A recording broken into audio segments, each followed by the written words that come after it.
కార్మిక శాఖలో ఆటో కార్మికులు ఉన్నప్పటికీ వాళ్ళు లేబర్ లా సప్లై అవుతాయి తప్ప వాళ్ళు డిఎస్ఏ కార్డ్స్ అనేది ఇవ్వడం జరగదు. మెయిన్ డ్రాబ్యాక్ ఏంటంటే గత 5 సంవత్సరాల్లో కార్మికుల్ని చాలా చిన్న చూపు చూసింది వైసీపీ ప్రభుత్వం. దాని కారణంగానే వైసీపీ ప్రభుత్వం 11 సీట్లు పరిమితమైంది.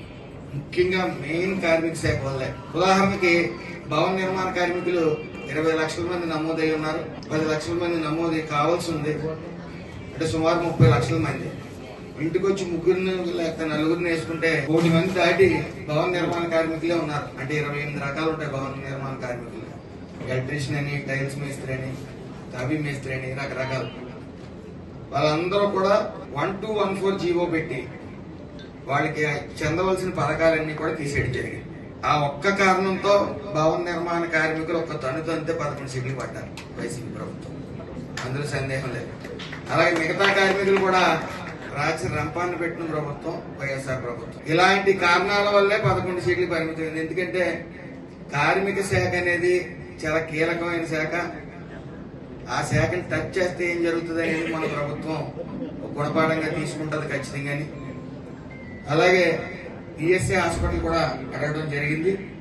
మరి గత ఉమ్మడి తూర్పుగోదావరి జిల్లాలో 8,66,000 మంది కార్మికులు ఉండగా ఇప్పుడు ఈ యొక్క కొత్త జిల్లా ఏర్పడిన తర్వాత 1,10,000 మంది మాత్రమే ఉన్నారు. దానికి అమలాపురంలో పెట్టాలంటే సుమారు 2,000 మంది నుంచి కార్మికులు లేరు. అది కార్మికుల సంఖ్య పెరగాలి అంటే ఒక షాపింగ్ మాల్ గాని, అలాగే ఒక లాడ్జ్ గాని, ఒక హాస్పిటల్ గాని ఏదన్నా సరే 10 మంది దాటి కార్మికులు 10 మంది దాటితే కార్మికులు ఖచ్చితంగా అది కార్మిక శాఖ కింద వస్తుంది.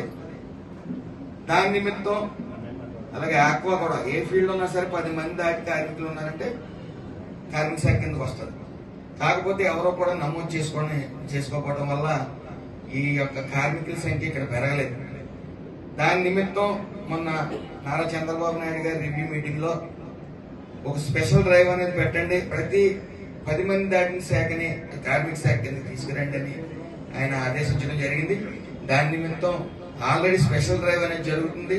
ఇది ఖచ్చితంగా ప్రతి ఒక్కరూ కూడా, మీరు వ్యాపారస్తులు కాబట్టి ప్రతి ఒక్కరూ కూడా 10 మంది దాటితే దయచేసి కార్మిక శాఖ కింద రావడానికి మీరు కట్టవలసిందల్లా 3.25%. అంటే ప్రతి కార్మిక 10,000 జీతకాడికి 300 రూపాయలు కట్టాల్సి ఉంటది. అలాగే 0.75% కార్మికుడు కట్టవలసి ఉంటది. కాబట్టి ఖచ్చితంగా నమోదు చేయించండి. ఎందుకంటే ఆరోగ్యశ్రీలో అన్ని కవర్ అవ్వవు, అన్ని రోగాలు కవర్ అవ్వవు. ఈ యొక్క ఈఎస్ఐ కార్డ్స్ వల్ల మీకు 10 లక్షల వరకు ప్రతి కార్మికుడికి ప్రతి రోగానికి వైద్యం ఉంటుంది. అది గమనించాలి.